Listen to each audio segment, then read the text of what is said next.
We've spent more than 2 years digging into this single misdemeanor case. While interviewing, researching, and writing this story, we watched the world change in significant ways that influenced our reporting at turns. The COVID pandemic exacerbated the inefficiencies in the criminal justice system. That delayed some of our public records requests and court proceedings related to Christian's case.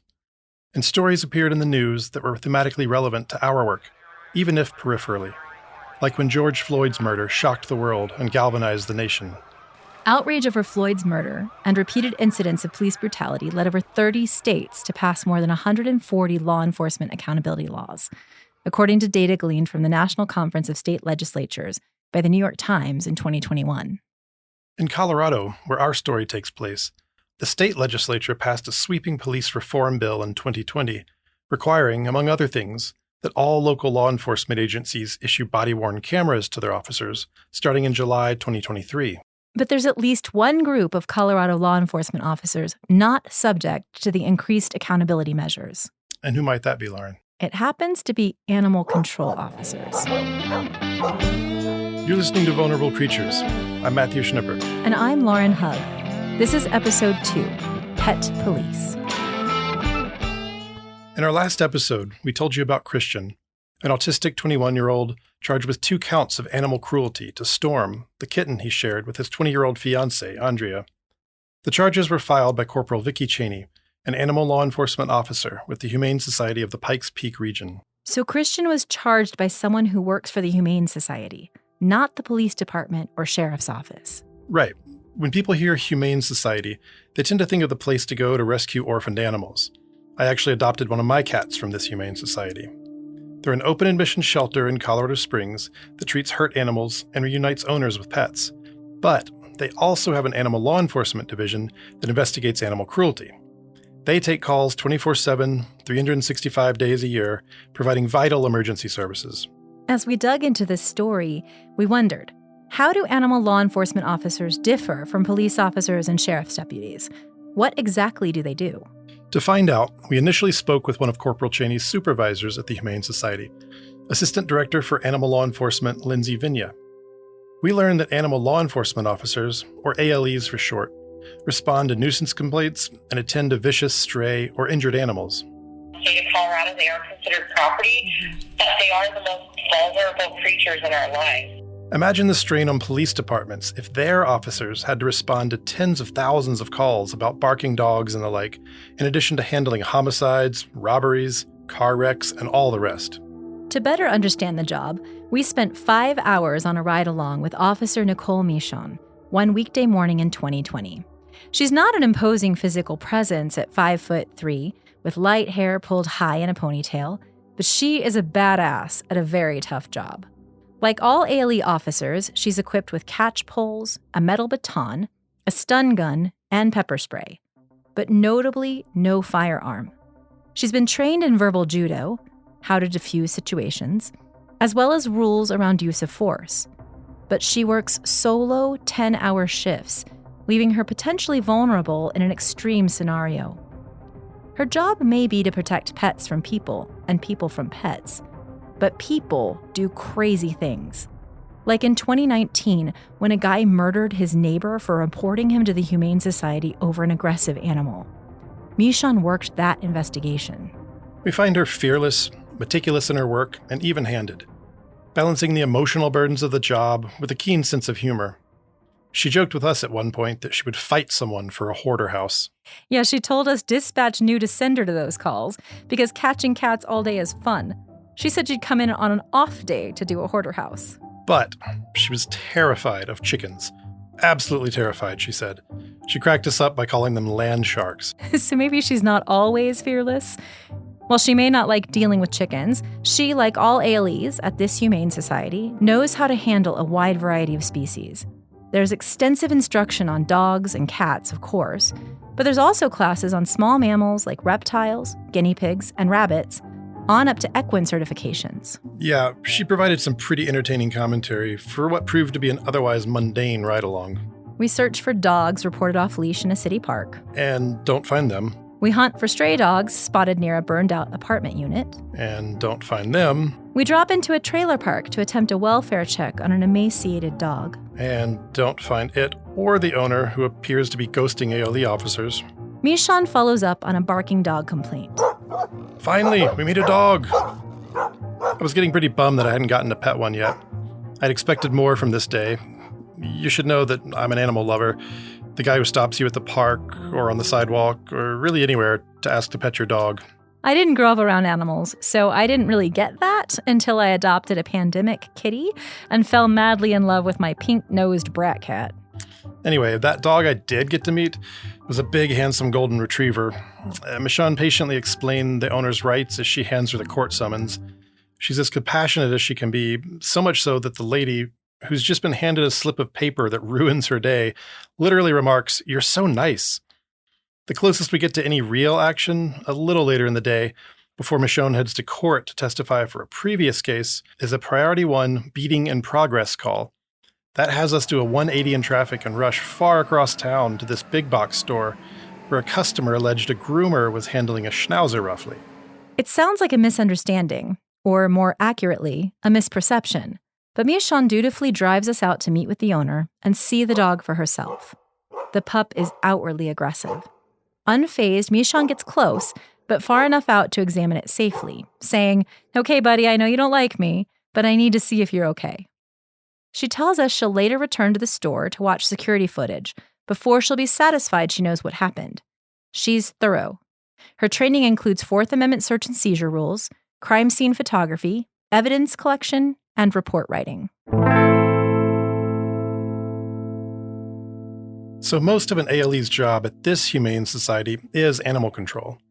In 2020, the Animal Law Enforcement Division in this story fielded more than 40,000 calls, of which only about 20% resulted in a cruelty investigation response, a spokesperson told us. In other words, 80% of the job isn't spent on the law enforcement side. Another key difference is that ALEs undergo significantly less training than standard law enforcement officers. Colorado Springs police officers fulfill more than 1,000 hours of training, while new hires at the local sheriff's office receive over 700 hours. But ALE investigating officers complete a total of just over 350 hours of training. And that training isn't solely focused on the law enforcement aspects of the job. When we interviewed the area's newly elected district attorney, Michael Allen, about the law enforcement training piece of his newly created animal cruelty unit in early 2021, he told us ALE investigations needed to be conducted at a higher level and with increased consistency. By contrast, he said the sheriff's office, which handles some animal control cases outside of city limits, does a fantastic job investigating animal cruelty cases. The animal officers at Humane Society is really where we want to make sure we are dedicating the vast majority of our efforts. Lindsay Vinya, Assistant Director for Animal Law Enforcement, on the other hand, sees ALE training as equivalent to police training. I mean, really, our academy has been molded from a basic police academy. The only difference is we're obviously trying to apply everything to the animal world. The ALEs in this story are employed by the Humane Society of the Pikes Peak region, a nonprofit that is not solely or even predominantly a law enforcement agency. And they're not subject to the same transparency and accountability requirements as standard law enforcement. But they have the same power to charge you with crimes, as long as those crimes fall under the state animal cruelty statute, Section 18-9-202 of the Colorado Criminal Code. And let me tell you, a lot of things fall under the animal cruelty statute, from mutilating, beating, or sexual intercourse with an animal, to depriving it of sufficient shelter, neglecting, or failing to feed it properly. As 4th Judicial District Attorney Michael Allen told us, if you've got somebody that's poor and is just having a hard time even putting food on their own table, let alone into the pet bowl, that's one thing. If it's somebody that's torturing an animal, that's a totally different thing, and that's going to result in a different type of approach. But the charge is the same for both, animal cruelty. And when people hear someone's been charged with animal cruelty, they tend to assume it's the really gruesome stuff. Vinya told us ALE officers push education more than enforcement when it comes to things like failing to properly care for animals. They try to help people be more responsible pet owners rather than charge them with crimes. We feel that if we can educate whenever possible, hopefully we can prevent some of those situations from from reoccurring. A big part of our training is training officers that these people you're dealing with in the community, they are not all criminals. Vinya offers us an example, a call for a dog that's left outside with no water. When the ALE goes in to assess the situation, the dog's owner claims the animal tips the water bowl over all the time. And that might be true, but an ALE's job is to search for more clues. Like, have there been any prior service calls, an earlier citation? Is the animal properly licensed and vaccinated? Let's say all that checks out.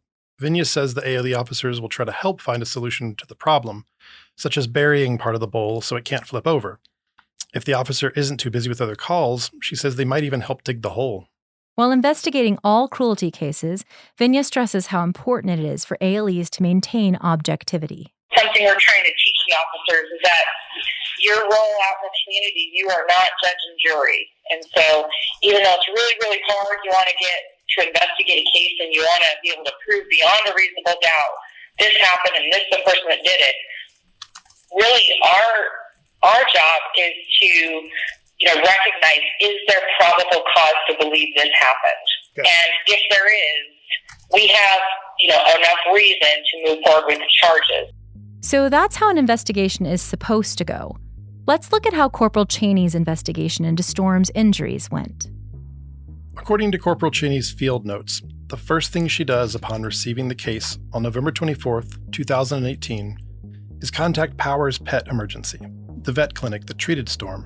What's weird, though, is the staff at the emergency vet clinic says no one spoke with Corporal Cheney that day. And there's no documentation in Storm's vet records to indicate anyone at the vet clinic spoke to Corporal Cheney either. Cheney doesn't note the name of the person she speaks to, but she says she's told that the vet notes indicate the trauma sustained to Storm could only have been caused by a human. The word only is in all caps in her field notes. However, the vet notes don't say anything about the cause of Storm's injuries. So before Corporal Cheney walks into the apartment to meet with Andrea, she's operating from the presumption that Storm's injuries were conclusively human-caused. According to Cheney's notes, Andrea tells her she left at 4 a.m. on the morning of November 19 for work and didn't return home until 7:20 p.m. That's when she saw that Storm wasn't putting weight on her right front leg. Blood was seeping out of the right eye, and the area above the eye was swollen. Christian was home alone with Storm all day, and he told Andrea he gave the kitten a bath after she peed on a blanket. While bathing her, he said he first discovered the blood around her eye. Andrea called her mom Teresa to describe Storm's condition. Her mom told her to go to the ER vet right away. She told Andrea not to drive herself because she was so upset she may get into an accident. Andrea asked Christian to take her, but he wouldn't because he had a paper to write. Corporal Cheney notes Christian's refusal to go to the ER is unusual. Andrea tells Cheney she doesn't know when the injury actually occurred or what had happened, but she did notice a Christmas stocking holder on the floor and a vase knocked over on top of an adjacent table before she left in the morning. Corporal Cheney observes and takes photos of Storm, saying she's lethargic and can barely open her right eye, but is eating and drinking normally. Cheney notes Andrea appeared to care deeply for Storm. She then questions Andrea about whether Christian had ever abused her, to which Andrea replies, no. That's when Cheney suggests Andrea call the Domestic Violence Prevention Agency and seek a protective order. It seems to come out of nowhere, so we asked Corporal Cheney's supervisor, Vinya, about it. She said, in regards to the referral to Tessa. Yes.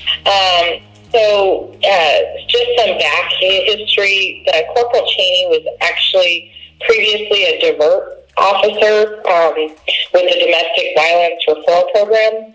Okay. So she certainly had, above and beyond knowledge of probably an average officer of what, she was recognizing as potential issues.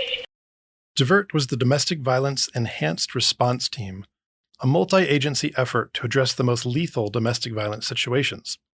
You'll hear from DIVERT's co-founders and learn more about its work in future episodes.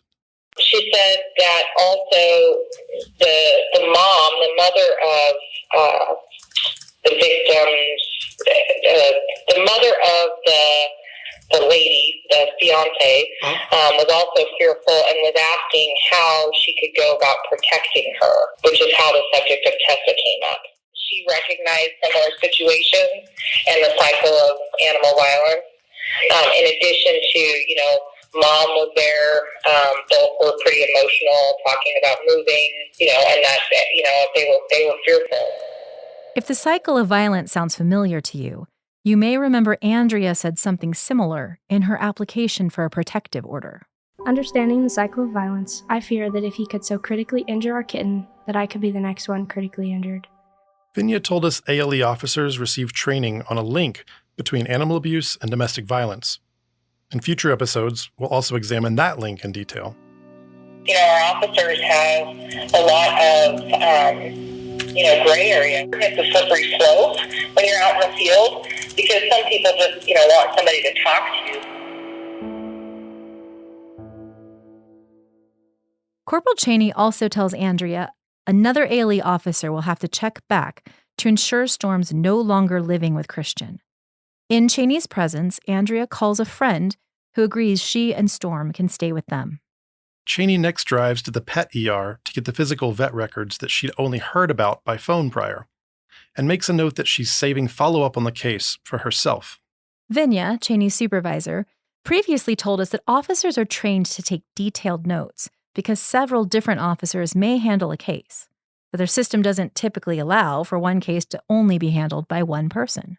So we asked Vinya about Cheney saving this case for herself. She's actually one of our most seasoned officers. She's also a Bureau of Animal Protection agent, and she does. She handles a lot of those more higher level, specifically felony level cruelty cases. We asked why a seasoned veteran would be so interested in a low-level misdemeanor like this, then.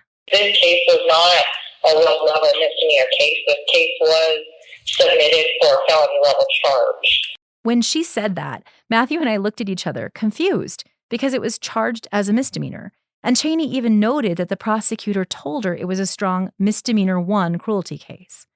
In Colorado, a felony-level animal cruelty charge only applies when a person knowingly tortures, needlessly mutilates, or needlessly kills an animal. A conviction results in a minimum of 90 days in prison, not jail, prison, or in-home detention, and a mandatory minimum fine of $1,000 with a maximum fine of up to $100,000. What's the evidence that Christian did anything deserving of a penalty that severe? Vinya elaborated on why animal law enforcement apparently believed the case to be felony level. One thing that really stuck out to her is the fact that when she arrived, the cat was bathed, and the laundry, the blanket the cat was, supposedly found on was also washed. In the numerous beatings, investigations, that's kind of a common theme, is that typically that evidence is there's an effort to get rid of it. If either of you have ever tried to bathe a cat, it's not an enjoyable experience, period. Yeah. And the fact that someone would bathe a cat that's been injured is very concerning. There was no action taken by that individual to take this cat to the vet. So the cat had actually went from, when this incident happened to a whole other day before fiance got home and actually took action to take this cat to the vet. What makes Vinya think a whole day had passed from the time Storm was injured to the time Andrea took her to the vet? Nothing in Cheney's notes or affidavit indicates she ever established a timeline of events. All Corporal Cheney notes is that Andrea left for work in the morning and came home in the evening and saw Storm was injured. It matters when Storm was injured because failure to take a hurt kitten to a vet for a whole day is different from the failure to take a kitten in soon after she was hurt. Does animal law enforcement assume a whole day passed because Andrea had mentioned to Corporal Cheney that she noticed the stocking holder on the floor and the vase knocked over at 4 a.m. when she left for work? I don't think so. Vinya told us that based on her expertise, Corporal Cheney dismissed those as a possible cause of Storm's injuries. There appears to be no consideration by Corporal Cheney that this could have been an accident. I mean, if you've ever been around a kitten, notice how they're always getting into something. They get that playful, feral look in their eye and pounce at all kinds of things. If accidents aren't common, they're certainly possible. Why wasn't she more curious to explore the stocking holder in the vase? It seems like the answer to every question we raised about Cheney's investigation in this case was met with a reference to Cheney's specialized training and extensive experience investigating serious animal cruelty cases. We even heard about an episode of Rocky Mountain Animal Rescue on Nat Geo Wild that Cheney appeared in 2019.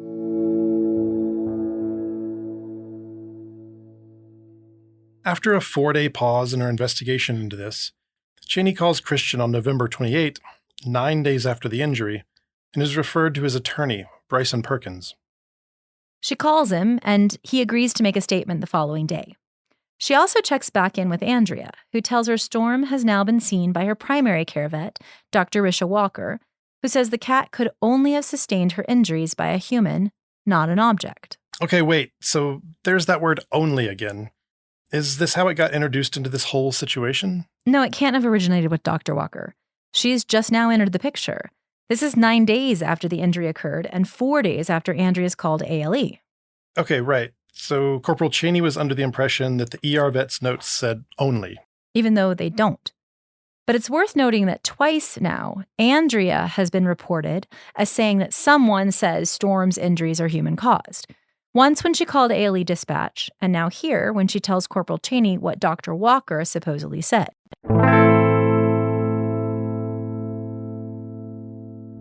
On November 29th, Christian's lawyer decides not to make a statement on his client's behalf to Corporal Cheney. He says he believes she's already made a decision to charge him without hearing Christian's side of the story. That seems like an accurate assessment because Cheney delivers the complaint and summons a few hours later to Perkins' office. That same day, Cheney drops follow-up questionnaires off to all 3 of the veterinarians who have seen Storm. On December 6th, according to Cheney's notes, Dr. Walker calls her and says she refuses to testify ever again because of a horrible experience with the courts on a previous cruelty case. Dr. Walker says she can't attest to much concerning Storm because she examined the cat a week after the injuries were sustained. Well, you know what's strange about that? Dr. Walker insists she never spoke with Corporal Cheney about Storm's case at all. It's a glaring inconsistency, right? Corporal Cheney says Dr. Walker called her. Dr. Walker says she never did. So we called Dr. Walker's office to see if we could resolve it. We talked to Dr. Walker's lead tech and hospital manager, Monique Brown, who confirmed that Dr. Walker has never had a conversation with that officer. I'm probably the only one in the hospital that had a conversation with her. That was me that had the conversation with her. Brown goes on to say that she's the lion at the gate at Dr. Walker's office, that everything goes through her before it gets to Dr. Walker. So Corporal Cheney actually spoke with a member of Dr. Walker's staff, not Dr. Walker. Not according to Corporal Cheney. When we interviewed her much later, in February of 2021, she insisted she met in person with Dr. Walker and spoke with her directly. Cheney expressed frustration with Dr. Walker's refusal to cooperate with her investigation. Somebody did something horrific to this cat, and you don't want to stand up for justice for that, and you don't want to back up your statement that you told me. So, I was put off by that. I'll admit it. I was upset because, at that point, it's basically my report or my word against the veterinarians. If it's me or the veterinarian, who's somebody going to believe? Probably the veterinarian more than me, but what they don't know is the background of it is that this particular veterinarian, they were adamant that they absolutely did not ever want to go to court again, and that they had had this horrible experience. There was really nothing more for me to do. If it's in my report and I was told that by a veterinarian, I'm not just going to frivolously, pull that out of a rabbit hat. On December 8th, Corporal Cheney obtains Storm's vet records from Dr. Walker's staff. The records contain the notation, concur with ER vet, animal control officer, that constellation of kitten's injuries are consistent with blunt force impact, prob abuse by O's boyfriend. We take that to read probable abuse by owner's boyfriend. That sounds pretty damning. Probable abuse by boyfriend. Both you and I flagged that as a big deal when we first read over all the case files. And Corporal Cheney thinks it's crucial evidence as well. She notes she will be contacting the assistant DA on this case about the need to subpoena Dr. Walker to force her to testify regarding this notation. But let's look at Dr. Walker's notation more closely. Dr. Walker and Monique Brown both say Dr. Walker never spoke with Corporal Cheney regarding this case. So how could Dr. Walker concur with her? Maybe this notation proves Dr. Walker did speak with Corporal Cheney. But Brown also says Dr. Walker never actually spoke with the ER vets either. She was concurring with their notes that documented blunt force trauma, which she automatically received from the pet ER as Storm's listed primary care vet. All the vets agree that Storm suffered blunt force trauma. But how Storm sustained that trauma is a question the ER vets couldn't and didn't answer. The ER vets did not indicate that Storm's injury was probably due to abuse by Andrea's boyfriend. As a forensic veterinarian unrelated to this case told us, blunt force trauma is not really a specific description of what actually happened. It's a traumatic incident of some sort. The exact cause of the trauma is unknown. It could mean hit by a car. It could mean beaten with a baseball bat. So a vet can't infer how an injury happened simply because an animal is hurt. To draw a conclusion, they need additional info. Right. That same vet, who wished not to be named, elaborated on how they are trained to discuss their medical findings in a court setting. They gave an example of a dog being admitted with bruising and a fractured leg. If the owner says it was hit by a car, then they say they'll generally believe them. But if there's a witness that says they saw someone beating the dog, that changes the story. The forensic vet can then say, yes, these injuries are consistent with blunt force trauma to support the prosecution's case. So if a vet is told my boyfriend beat our cat, they can note that and say these injuries are or are not consistent with that story. Likewise, if a vet is told, I don't know how the cat was hurt, but I saw a stocking holder and a vase was knocked over, as Andrea mentioned seeing the morning before she left for work, the vet can note that and say, these injuries are or are not consistent with that story. In this case, according to Dr. Cordy, the first vet to see Storm after the injury, Andrea told him she wasn't aware of any trauma that could have occurred to Storm. Dr. Ayler, the second vet to see Storm, doesn't note anything about the potential cause of Storm's injury either. I think it's important to mention here that regarding how notes are taken, we were told by all vets we spoke with that accurate note-taking is tantamount. They're trained not to speculate. They only report on the medical conditions they observe. One told us that notes should be really, really clean because they're legal records. So we're puzzled as to why Dr. Walker writes prob abuse by O's boyfriend when the ER vet notes contain nothing that indicates that possibility. Does the note come from her conversation with Andrea at Storm's follow-up visit? In the probable cause affidavit supporting the charges against Christian, Corporal Cheney says she talked with all three vets about how Storm's injuries occurred, and they all said the injuries could only have been human-caused. It doesn't make any sense. Dr. Walker saying prob abuse is the closest we can even get regarding the cause of Storm's injuries, and that's still a far cry from only. Not to mention, that note is written days after Corporal Cheney files her affidavit, so she couldn't have been relying on it anyway. In the vet questionnaires, Corporal Cheney asks, based on your physical exam, do you think the cat's injuries were sustained by a human or by some other reason, such as an object or otherwise? These are their exact replies, but not their voices. It is possible that Storm's wounds were caused by a human. However, I don't think this can be definitively proven, and there are many other possibilities. Yes, could have been by a human, an object, or other cause. Unable to determine cause based on examination. So again, we aren't reading the word only anywhere. Yeah, we're reading the opposite of only. Okay, that's such an egregious discrepancy. As a journalist, that's a big red flag for me, especially when we're talking about legal documents on which a case has been prosecuted. We asked Corporal Cheney's supervisor about this, and she said, Now, obviously, in the court of law, those discrepancies can be brought forward, which is the beauty of our justice system. It's not beautiful to a defendant facing charges based on demonstrably inaccurate statements, who's then forced to convince the prosecutor that the discrepancies are problematic enough to drop the charges outright. Or the defendant has to go to trial to prove the discrepancies to a judge or jury. It seems reasonable to require the people who supervise officers or prosecute cases based on statements by officers to scrutinize the statements for basic accuracy, like checking to see if the vet records and vet questionnaires actually say what the officer says they say. A simple fact check, like the ones we require journalists to do. But that's not what happens in this case. As far as the affidavit goes, I did read through it, and I don't feel like it was inflated. We actually got direct quotes from the veterinarians, even in the case report. Okay. The one specifically that stood out to me was the Powers Pet ER statement that the blunt force trauma could have only been caused by a human and not an inanimate object. I was looking for that because that's what I was trying to figure out. Like, where did this come from? I didn't see that in the Powers report. I have the affidavits and the officer's report in front of me. I don't have the vet report. Corporal Cheney notes she contacted Powers Pet ER prior to making contact with the owner that evening. Powers Pet ER advised me that the veterinarian's notes indicated the trauma sustained to Storm could have only been caused by a human.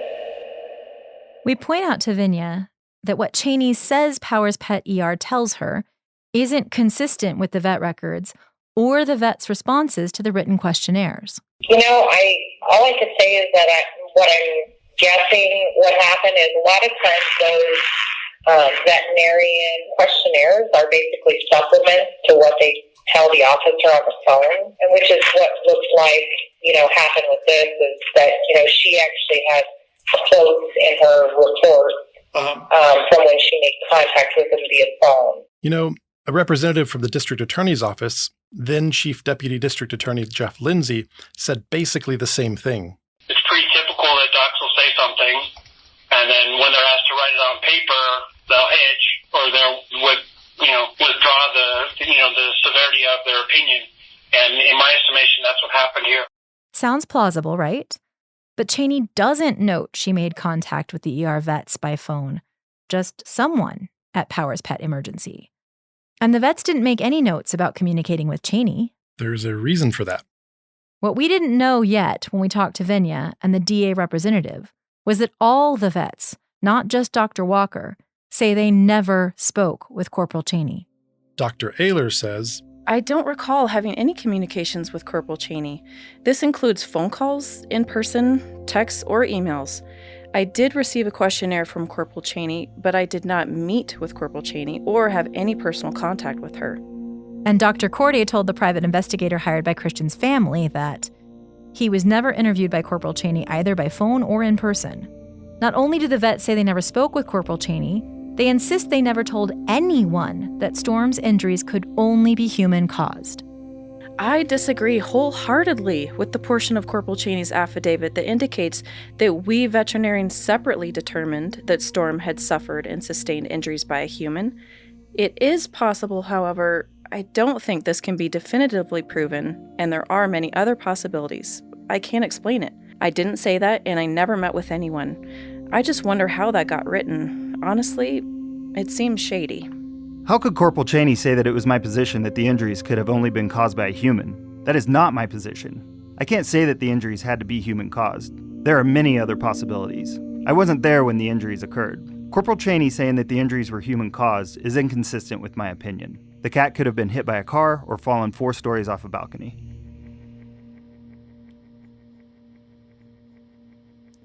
That sounds damning.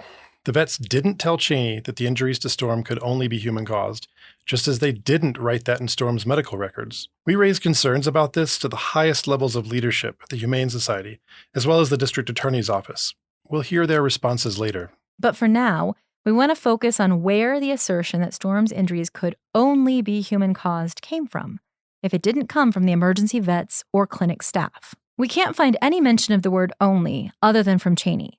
But Cheney could have gotten the idea of human-caused injuries from dispatch, who got it from Andrea when she called them, saying that the director at Powers Pet Emergency called her directly and instructed her to call animal law enforcement.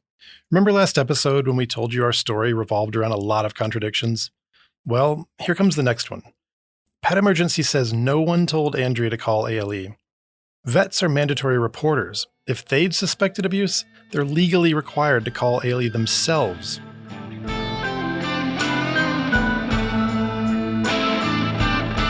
In the next episode, a private investigator hired by Christian's father tries to track down the director of Powers Pet Emergency. We'll learn more about Andrea's version of events as we delve into several statements she made throughout the course of the case, as well as conversations Christian reports having with her. And we'll also hear more about the link between animal abuse and domestic violence from experts in that field. The research is clear. There is a high correlation between animal abuse, domestic violence, and child abuse. It's like the trifecta, right? If you have one going on, you have a 70% chance that another form of abuse is going on in the home. I didn't want to believe whatever had happened or what people may have been thinking. She was the one that initiated that part of the conversation with me as far as, wanting to seek out that restraining order. Vulnerable Creatures is written, directed, and hosted by Lauren Hugg and Matthew Schnipper, and produced by Vehement Visuals in Colorado Springs. Voice actors in this episode are Angie Glenmore, Daisy Pinkerton, and David Markley. Original music by Michael Johnson and Dave Pastor. Logo design by Ryan Hannigan. Special thanks to our Patreon supporters.